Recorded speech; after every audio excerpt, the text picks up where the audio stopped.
Good morning बच्चों। आज हम आपको शुरू कर रहे हैं मैट्रिक्स व्यू। ऊपर लिखा हुआ है इस टॉपिक को आज शुरू करना है और इस मैट्रिक्स में हम लोग आज जानेंगे डिफिनीशन, परिभाषा जानेंगे और जानेंगे व्यूओं का योग मतलब सम ऑफ द मैट्रिक्स।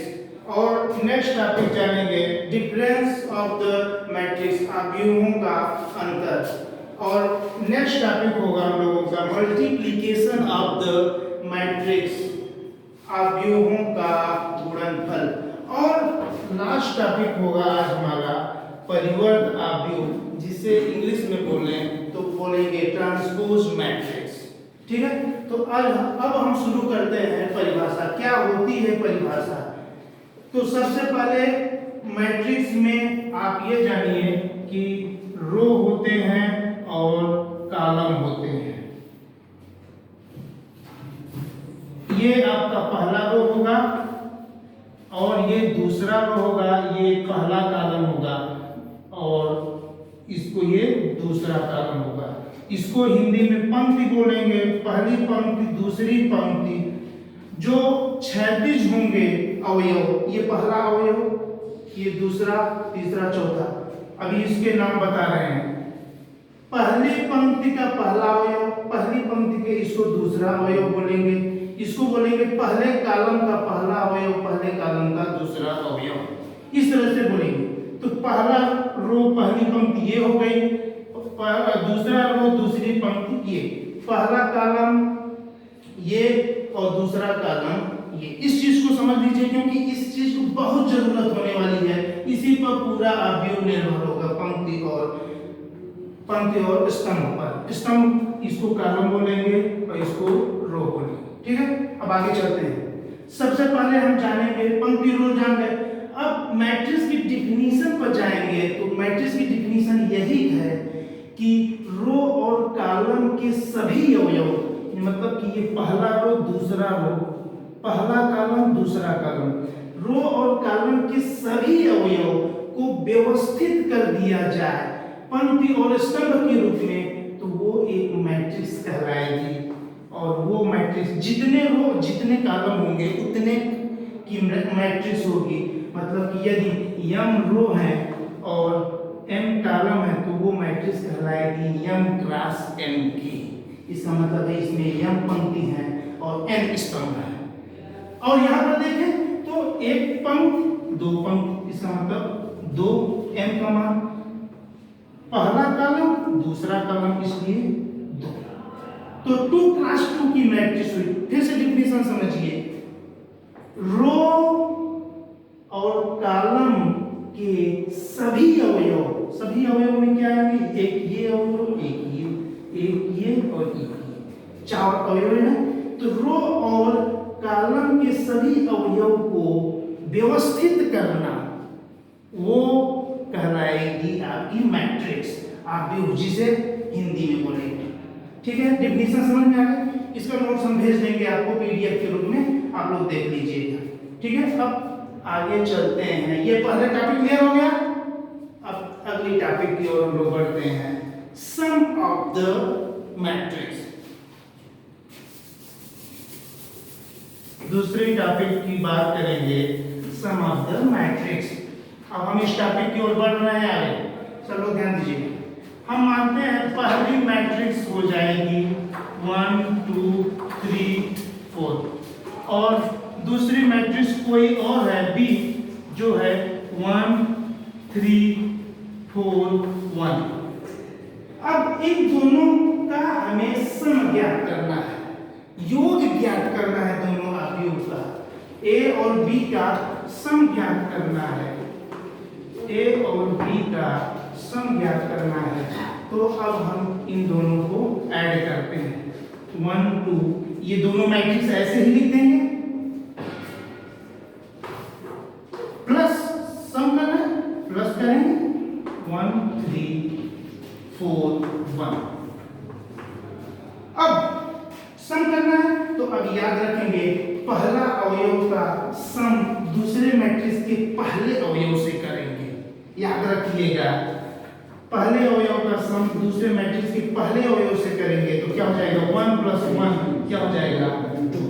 इसी तरह पहले मैट्रिक्स के दूसरे अवयव या बोले पहले रो के दूसरे अवयव और इसमें भी पहले रो के दूसरे अवयव का तो 3 और 2 जोड़ देंगे तो क्या हो जाएगा 5। इसी तरह इनको जोड़ दीजिए तो हो जाएगा 7 3 और 7 और ये और 25 हो जाएगा।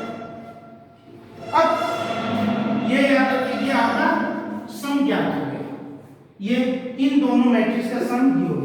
लेकिन अब एक चीज और जानना जरूरी है इसमें कि कब किस कंडीशन में सम हो सकता है और किस कंडीशन में सम नहीं हो सकता, क्योंकि ये भी क्वेश्चन एग्जामिनर ये पूछ सकता है कि इन केस यदि दो मैट्रिक्स ऐसे दे दे बेटा, मैं एग्जांपल एक ले रहा हूं, जैसे मान लीजिए 2 और 3 और इनको बोल दे कि चलिए आप सम करिए, क्या ये संभव है, इनको जोड़ना संभव है?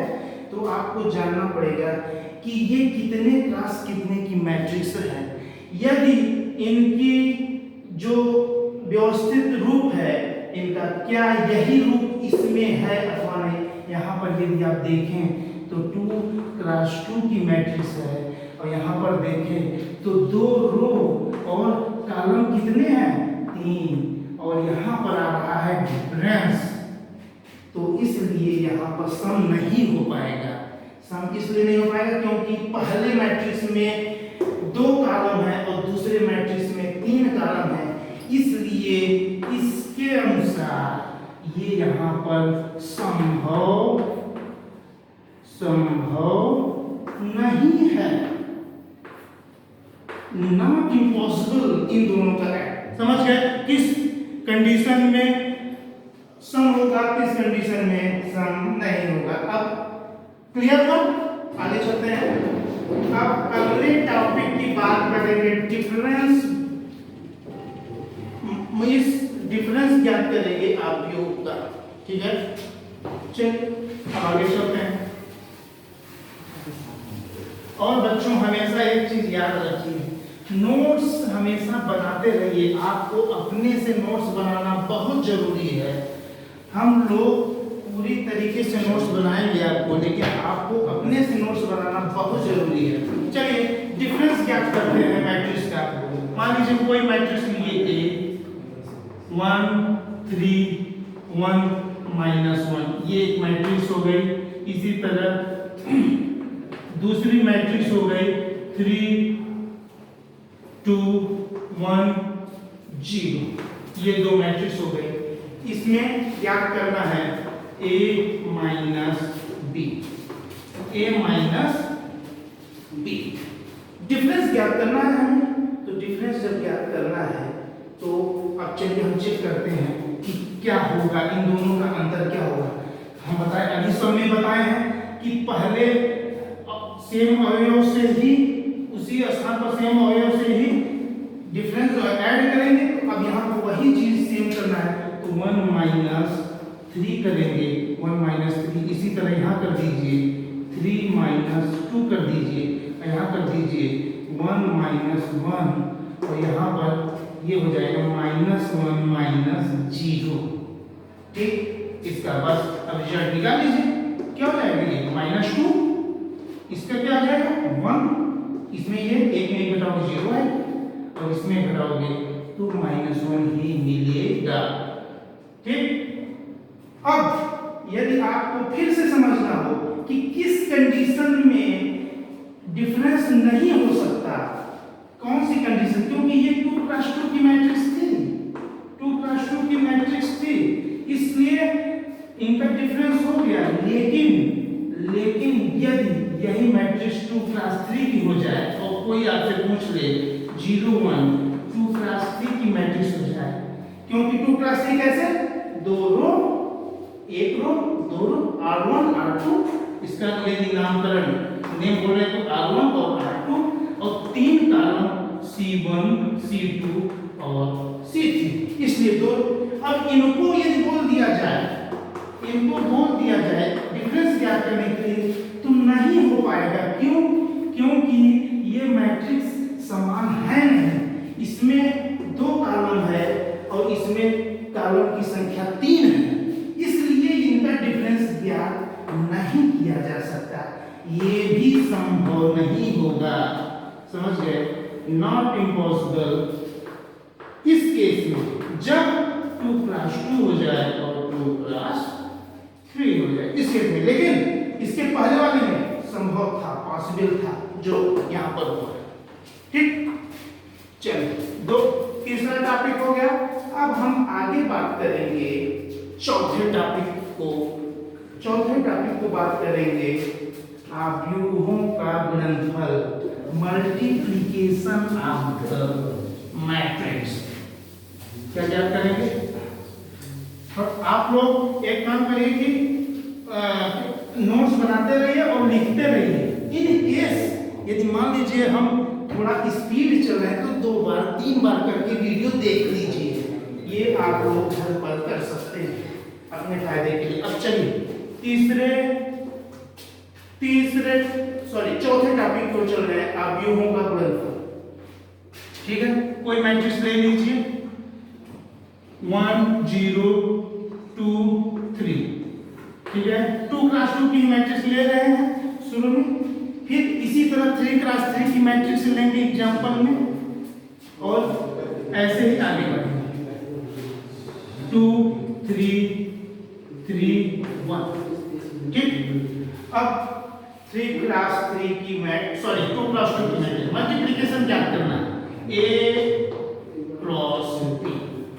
तो सबसे पहले A क्रॉस B लिख लीजिए 1 0 2 3 ऐसे लिख लीजिए, क्योंकि वो लिखना जरूरी है। आप जान रहे हैं A भी सामने है, लेकिन लिखना जरूरी है, उसके कई बेनिफिट्स हैं बेटा, इसलिए उसको लिखना जरूरी है। चलो लिख लेते हैं।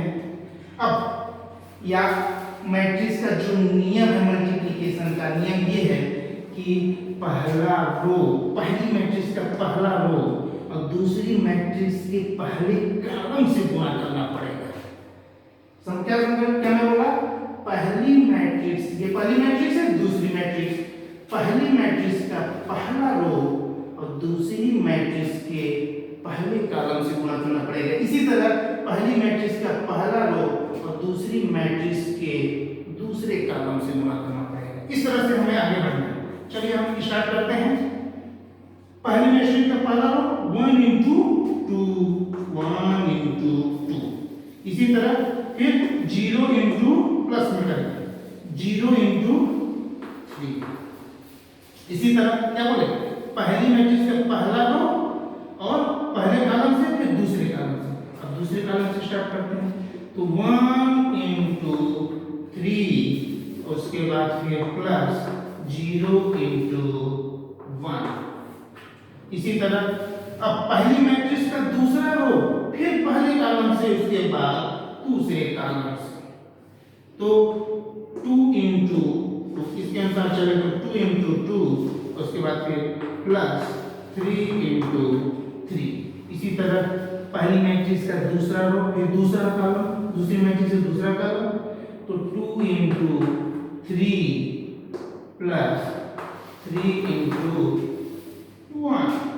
अब इसको सिंप्लीफाई कर लीजिए, ये क्या हो जाएगा 1 × 2 2, ये 0 हो जाएगा, 2 में ये जोड़ोगे तो 2 ही आएगा, 1 × 3 3 होगा, यहाँ 0 हो जाएगा, तो क्या आएगा। इसको हम लोग सॉल्व कर लेंगे, हम डायरेक्ट कर दे रहे हैं, आप लोग कर लीजिएगा।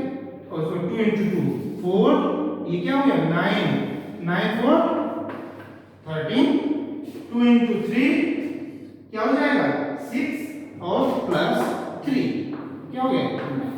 ये आया आपका A क्रॉस B।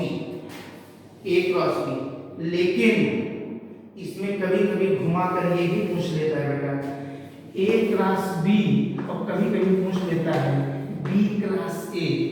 ये 1 नंबर में है, ये 1 नंबर या 2 नंबर में है, लेकिन जब क्वेश्चन ऐसे पूछता है A क्रॉस B, बताइए क्या बराबर होगा B क्रॉस A के, तो ये जरूरी नहीं कि ये दोनों बराबर हो।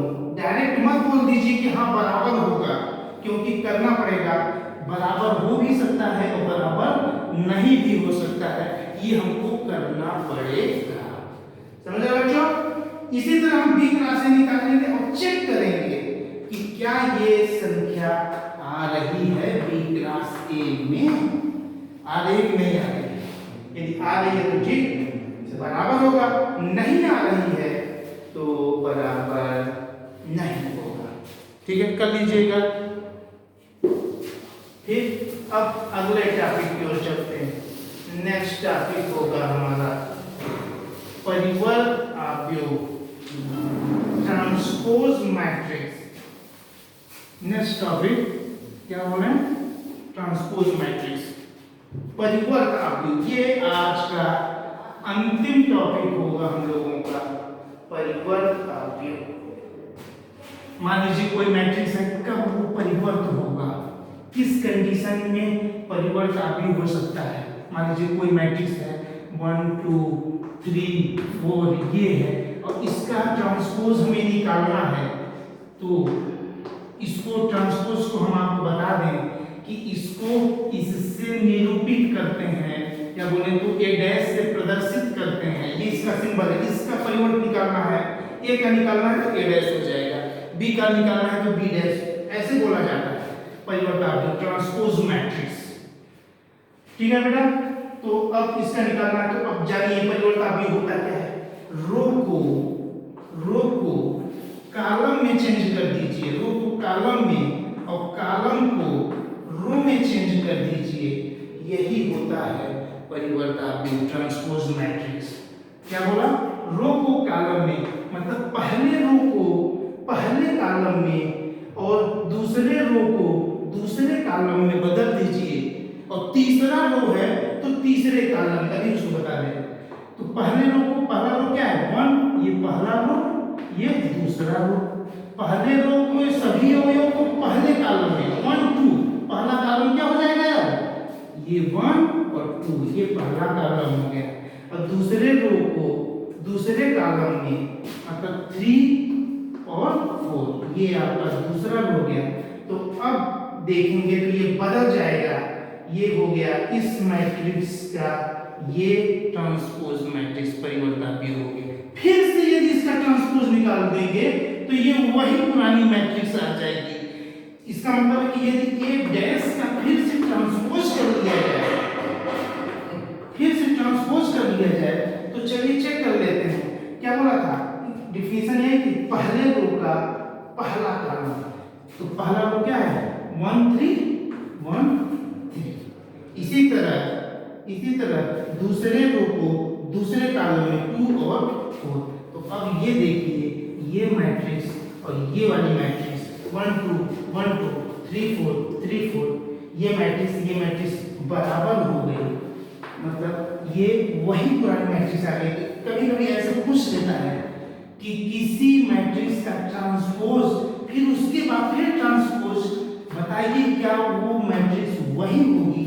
तो हाँ, ये जरूरी है कि किसी मैट्रिक्स का ट्रांसपोज किया जाए, फिर उसका ट्रांसपोज कर दिया जाए, तो वो वही मैट्रिक्स होगी जो मैट्रिक्स दी गई है हमें। समझ में आया। ऐसे यदि आप चाहें तो 3 × 3 ले लीजिए, 1 2 3 4 5 6 7 8 9। अब इस मैट्रिक्स का हमें ट्रांसपोज ज्ञात करना है। ट्रांसपोज यही बताया हमने, ए डैश निरूपित करेंगे। अब क्या बताया था, पहले रो को पहले का लिख लीजिए, R1 R2 और R3, पहला रो दूसरा रो तीसरा रो। पहले रो को पहले कॉलम में 1 2 3 1 2 3, दूसरे रो को दूसरे कॉलम में शिफ्ट करना है 4 5 6, दूसरा कॉलम क्या होगा 4 5 6, तीसरे रो 7 8 9, ये आपका पहला कॉलम, दूसरा कॉलम, तीसरा। ये इस मैट्रिक्स का क्या हो गया, ट्रांसपोज। अब फिर से यदि इसका ट्रांसपोज कर दिया जाए तो ये वही मैट्रिक्स आ जाए। ठीक, आज के लिए इतना है। अगले दिन फिर से हम नए टॉपिक शुरुआत करेंगे। Okay, thank you.